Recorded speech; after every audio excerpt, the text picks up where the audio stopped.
नमस्कार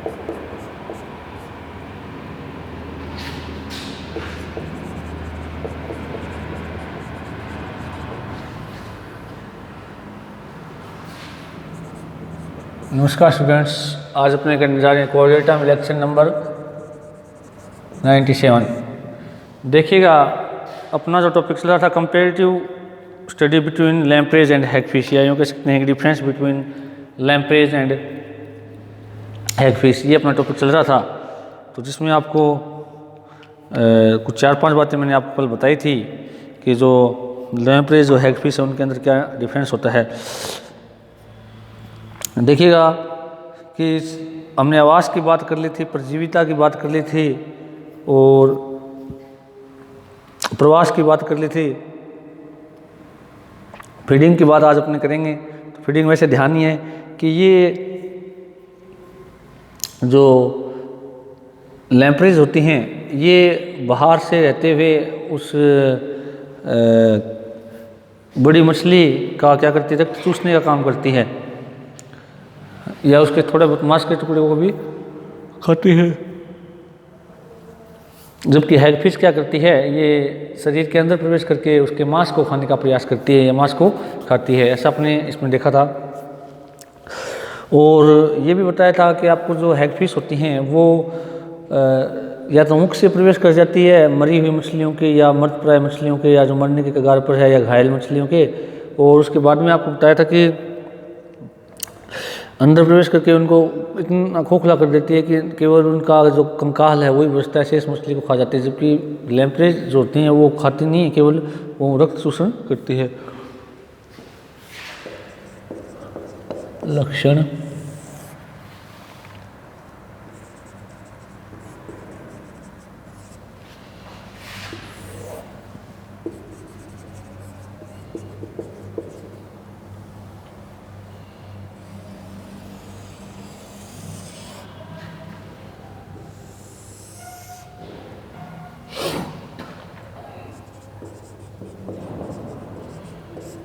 भोजन में क्या करती है, ये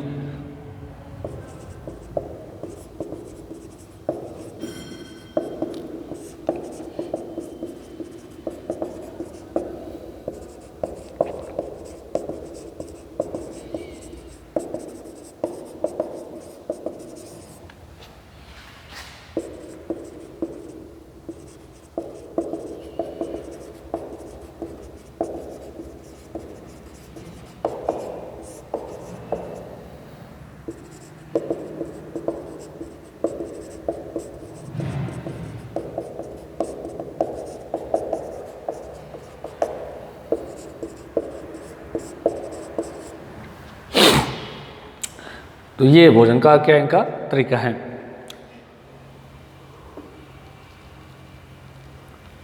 अगला पॉइंट है नासा छिद्र। नासा छिद्र की यदि बात करें तो अपने बात की थी जो पेट्रोमाइजोन है उसके अंदर क्या होता है कि नासा छिद्र जो होता है वो पृष्ठ सतह पर ऊपर की ओर स्थित होता है और नेसो हाइपोफाइशियल जो कोष है उसके अंदर खुलता है और इसका अपस्थ सिरा क्या होता है, बंद होता है। जबकि अपने हैगफिश की यदि बात करें तो हैगफिश के अंदर क्या होता है कि नासो हाइपोफाइशियल कक्ष में तो ये खुलता है परंतु ये अंतस्थ स्थित होता है, यानी पृष्ठ सतह पर अंदर की ओर क्या होता है, स्थित होता है।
तो लैम्प्रेज के अंदर नसा हाइपोफाइशियल जो छिद्र होता है वो क्या होगा,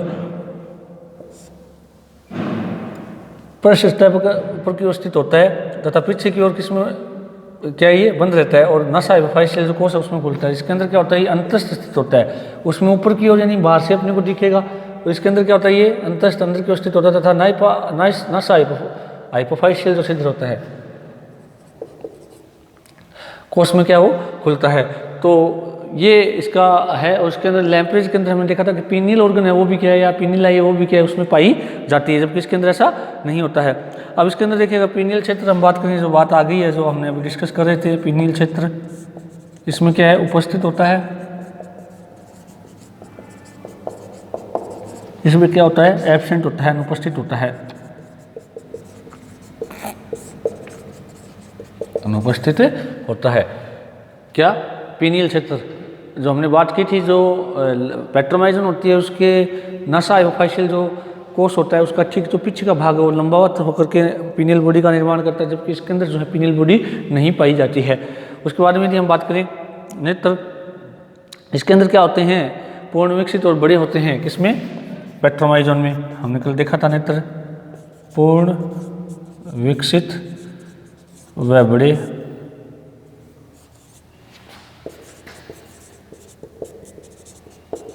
बड़े होते हैं। इसमें क्या होता है,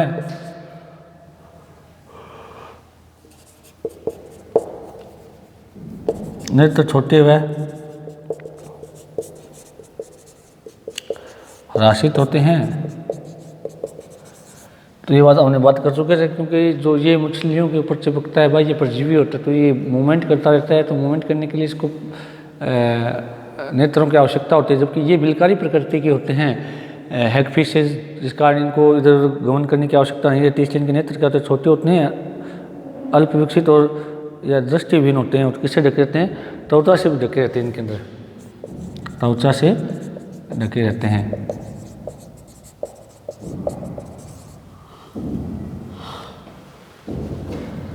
त्वचा से क्या रहते हैं, ढके हुए रहते हैं।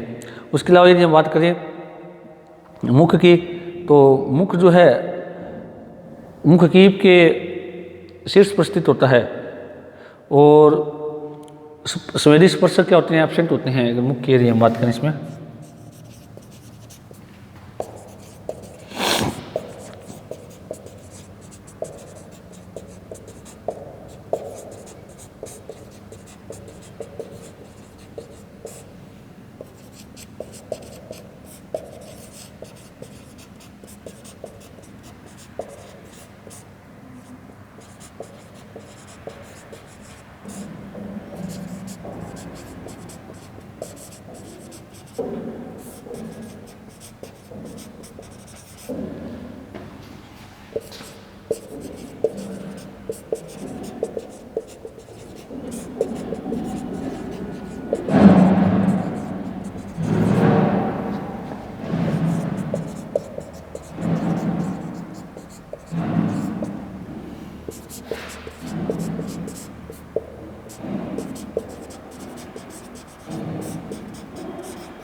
ये बात अपने कर चुके हैं कि जो है ये अपने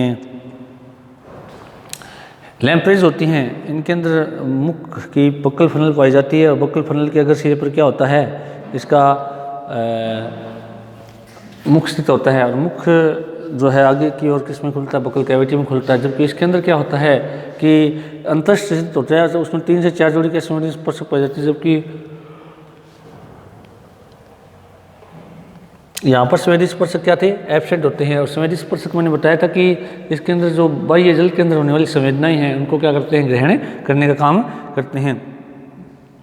उसके अलावा यदि जीव की बात करें, टंग की बात करें, तो इसके अंदर क्या होते हैं कि जो जीभ होती है इसके अंदर लैम्प्रेज के अंदर वो कम विकसित होती है, और उसके ऊपर क्या है, दांत बड़े होते हैं, और उसके अंदर क्या होती है, अधिक विकसित होती है जीवा की यदि हम बात करें।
और देखिएगा जीवा की यदि हम बात करें, टंग जो है, तो टंग जो बात करें लैम्प्रेज के अंदर क्या होती है, अल्प विकसित होती है, और दांत क्या होते हैं इनके अंदर, बड़े होते हैं, जबकि इसके अंदर क्या होता है, विकसित होती है जीवा और उसके अंदर दांत क्या होते हैं, छोटे होते हैं। ये भी क्या इसका अंतर है। उसके अलावा यदि हम बात करें लार ग्रंथियाँ, तो लार ग्रंथियाँ जो होती हैं, आपको बताया था कि हम बात कर रहे थे लार ग्रंथियों की, सलाइवा ग्लैंड्स इसमें पाई जाती है, क्या काम करती है, ये भी मैंने आपको बताया था कि लार ग्रंथियाँ क्या काम करती है कि जो जंतु होता है,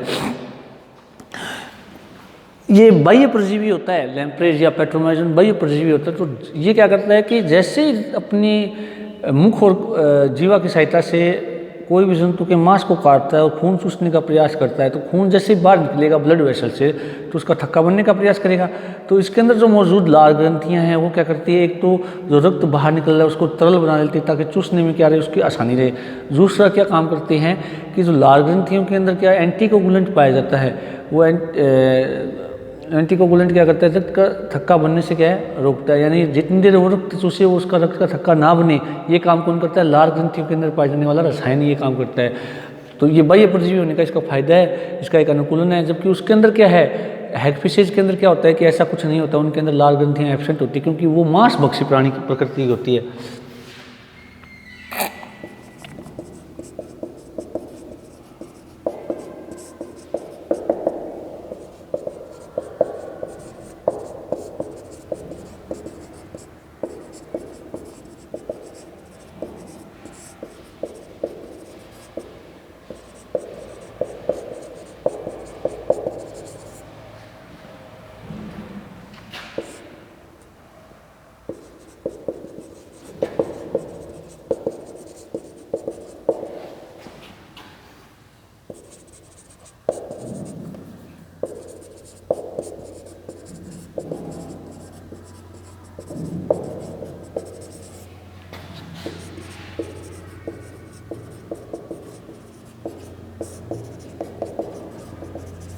अब देखिएगा कि लार ग्रंथियाँ जो है लैम्प्रेज के अंदर क्या होती है, पाई जाती है। तो इसके अंदर पाई जाती है, तो इसके अंदर क्या होगा कि लार ग्रंथियों से जो स्टार्ट लार होती है उसमें प्रतिस्कंदक पदार्थ पाया जाता है। जैसे अपने हिरुडिनेरिया के अंदर हम पढ़ गए थे, हिरुडिन एक प्रतिस्कंदक पदार्थ होता है, वैसे इसके अंदर भी रसायन पाया जाता है जो काम क्या करेगा, रक्त चूसते समय रक्त का थक्का नहीं बनने देता है। जबकि इसके अंदर क्या है, फिश के अंदर जो है ये अपनी लार ग्रंथियाँ, सलाइवा ग्लैंड क्या होती है, एब्सेंट होती है। उसके अलावा फेरिंग्स की यदि बात करें, तो फेरिंग्स जो होती हैं लैम्प्रेज के अंदर जो है वो श्वास नलिका के रूप में पाई जाती है और ब्रैंकियल बास्केट का निर्माण करते हुए अंत में समाप्त हो जाती है। हमने देखा भी था कि जो पेट्रोमाइजन होता है उसके अंदर फेरिंग्स अलग होती है, और अलग जो होती है जिसका एक सिरा तो किसमें बक्कल कैविटी में खुलता है और एक सिरा क्या होता है, पीछे की ओर बंद होता है। तो उस वजह से क्या है कि जो ब्रैंकियल बास्केट एक बनती है, तो जो शोषण में क्या होती है, सहायक होती है। जबकि इसके अंदर क्या होता है कि जो है फेरिंग्स में खुलती है और खुलती हुई आगे क्या करती है कि जो ब्रैंकियल बास्केट है वो अल्प विकसित होती है, यानी इसके अंदर जो है अलग से ब्रैंकियल बास्केट नहीं पाई जाती है।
अल्प विकसित होती है। तो ये जो सिस्टम है ये फेरिंग्स का होता है। श्वास नलिका का निर्माण इसमें मतलब मेन बात ये है कि इसके अंदर ब्रेंकियल बास्केट पाई जाती है। एक हमने बात की थी कि ब्रेंकियल बास्केट ब्लाइंड सैक के रूप में समाप्त हो जाती है। इस तरह से अपने बनाई थी, अगर याद है तो यूँ बनाई थी अपने इसकी ब्रेंकियल बास्केट यूँ इस तरह से।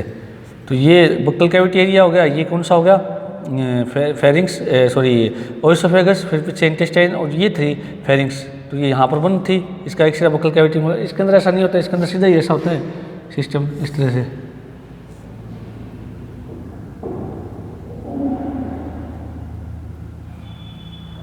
इस प्रकार से ये फेरिंग्स होती है, फेरिंग्स आगे किस में खुलती है, ओएसोफेगस में खुलती है। इस तरह से ये संरचना इसके अंदर पाई जाती है।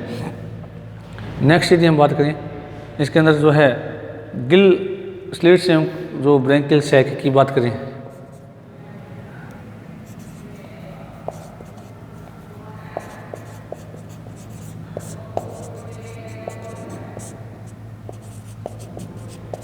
कुलोम दरारें, इसके अंदर कितनी जोड़ी होती है, 7 जोड़ी होती है। इसमें 6 से 14 जोड़ी होती है, 7 जोड़ी होती है।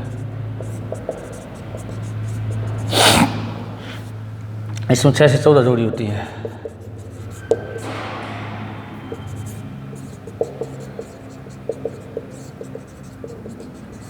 कितनी जोड़ी होती है, 6 से 14 जोड़ी इसके अंदर पाई जाती है। तो ये इसकी क्या है, कुलोम दरारें और कुलोम कोर्स होती हैं। अच्छा, इसके अलावा हमने बात की थी कि इसके अंदर जो 6 से 14 जोड़ी होती हैं, जैसे हमने बात की थी उसके अंदर मैगजाइन में जो है 7 जोड़ी होती है, जेलोस्टोमा के अंदर क्या तो 6 से 14 जोड़ी होती है। अब वो एक छिद्र के द्वारा, ये एक ही छिद्र के द्वारा बाहर खुलती है।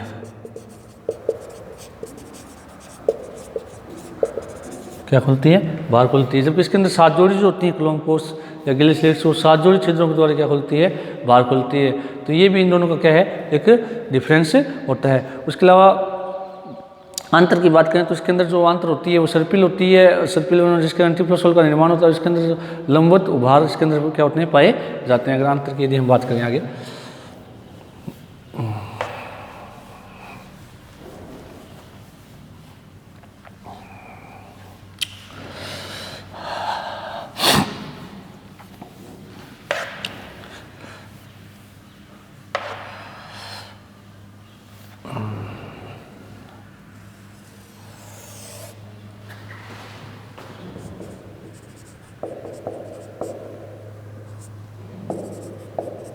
आंतर में सर्पिल वलन पाए जाते हैं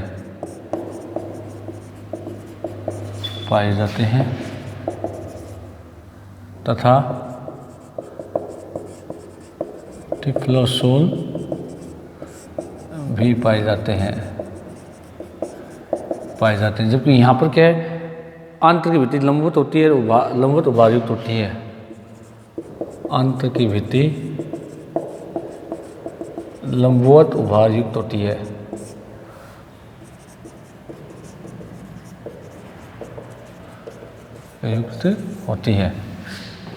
अब मैंने आपको बताया सर्पिल वलन क्या होते हैं। सर्पिल वलन का मतलब ये होता है कि जो आंत की जो अंदर का स्तर होता है उसके अंदर क्या होते हैं, स्प्रिंग नुमा उभार पाए जाते हैं, जिसके द्वारा मैंने बताया था कारण क्या है, उसका काम क्या है, जिससे भोजन जो है वो लंबे समय तक क्या है रुका रहता है, ताकि भोजन का पाचन भी अच्छे से हो जाए, अवशोषण भी अच्छे से हो जाए। और टिफ्लोसोल क्या होते हैं, ये अंतर्वलनी होते हैं और जिसके द्वारा क्या होता है, भोजन का अवशोषण होता है। जैसे हम कैंचुए में ये चीज़ पड़ी थी। उसके अलावा इसके अंदर क्या होते हैं, उभार तो होते हैं परंतु वो लंबवत होते हैं, यानी इसके अंदर इस प्रकार से होते हैं। जैसे ये अंतर हम बात करें तो इसके अंदर जो उभार हैं वो इस प्रकार से होते हैं यूँ, और इसके अंदर जो है वो इस प्रकार से होंगे इस तरह से। तो दोनों जगह उभार हैं, यहाँ सर्पिल वलन के रूप में पाए जाते हैं, वहाँ लंबवत होते हैं। तो जिससे क्या है कि भोजन जो है वो लंबे समय तक रुका रहेगा। हालांकि यहाँ पर ज़्यादा समय रुका रहेगा, वहाँ पर क्या है कम समय रुकेगा, हालांकि रुका रहेगा। और साथ में जो भोजन का क्या अवशोषण भी यहाँ पर आसानी से होता है दोनों जगह। तो ये उभार का ही क्या है, फायदा है, यानी अवशोषण सतह का क्षेत्रफल बढ़ा देते हैं। उसके अलावा जो है वृक्क की अगर हम बात करें तो इसके अधिक विकसित होते हैं और इसके कम विकसित होते हैं। वृक्क मेसोनेफ्रॉन टाइप व कम विकसित व अधिक विकसित होते हैं, अधिक विकसित होते हैं। यहाँ पर क्या है, प्रोनेफ्रॉन्स टाइप या मेसोनेफ्रॉन टाइप होते हैं, और क्या होते हैं, कम विकसित होते हैं, कम विकसित होते हैं, कम विकसित होते हैं। क्या, वृक्क या किडनीज। तो ये इसका अगला होता है। और कंकाल की बात करें तो इसके अंदर जो होता है, कंकाल की जो छत होती है इनकम्प्लीट होती है, जबकि इसके अंदर क्या होती है, कम्प्लीटली पाई जाती है। उसके अलावा हम बात करें जो मुख के अंदर पाई जाने वाली उपास्थियाँ हैं, वो लैम्प्रेज के अंदर तो क्या होती है, उपस्थित होती है, जो हमने बात की थी। और उसके अंदर क्या होती है, एब्सेंट होती है, यानी कि लैम्प्रेज का जो मुख है उपास्थ्य से घिरा होता है, जिसके कारण एक निश्चित संरचना उसकी बनी रहती है। जबकि उसके अंदर मुख, फिश के अंदर क्या होता है, उपास्थियाँ प्रेजेंट नहीं होती है। उसके अलावा इनका जो मस्तिष्क है लैम्प्रेज का, वो अधिक विकसित होता है, जबकि इनका क्या होता है, अल्प विकसित होता है। इनमें कपाल तंत्रिकाएं, मस्तिष्क अधिक विकसित, यहाँ पर क्या है, कम विकसित होता है। क्या होता है, कम विकसित होता है, क्या, मस्तिष्क। उसके अलावा कपाल तंत्रिकाओं की बात करें, यहाँ पर 10 जोड़ी होती हैं कपाल तंत्रिकाएं, 10 जोड़ी, जबकि इसमें कितनी होती है, 12 जोड़ी होती है। कितनी होती है, 12 जोड़ी इसके अंदर पाई जाती है। इसमें जो है कर्ण की नाल, अंतःकर्ण नाल, इसमें कितनी होती है, 2 होती है। इसमें कितनी होती है, केवल 1 होती है। उसके अलावा इसके अंदर जो लिंग होते हैं दोनों अलग अलग होते हैं, अलग अलग होते हैं, जबकि इसके अंदर क्या होता है, एक ही लिंग के अंदर, यानी उभयलिंगी प्राणी होते हैं। उसके अलावा जो है इसके अंदर जो परिवर्धन की यदि हम बात करें, निषेचन दोनों के अंदर ही भैया होता है, परिवर्तन इसके अंदर यदि बात करें अप्रत्यक्ष होता है, क्योंकि लार्वा अवस्था इसमें होती है प्रेजेंट, जिसको हम मेमोशिएट लार्वा कहते हैं, मेमोशिएट लार्वा पाया जाता है। जबकि इसके अंदर क्या होता है, परिवर्तन प्रत्यक्ष होता है, इसमें कोई लार्वा अवस्था नहीं पाई जाती। तो स्टूडेंट्स, ये जो है अंतर मेन किसके अंदर है, लैम्प्रे और हैगफिश। तो ये टॉपिक अपना आज यहीं समाप्त होता है। Thank you.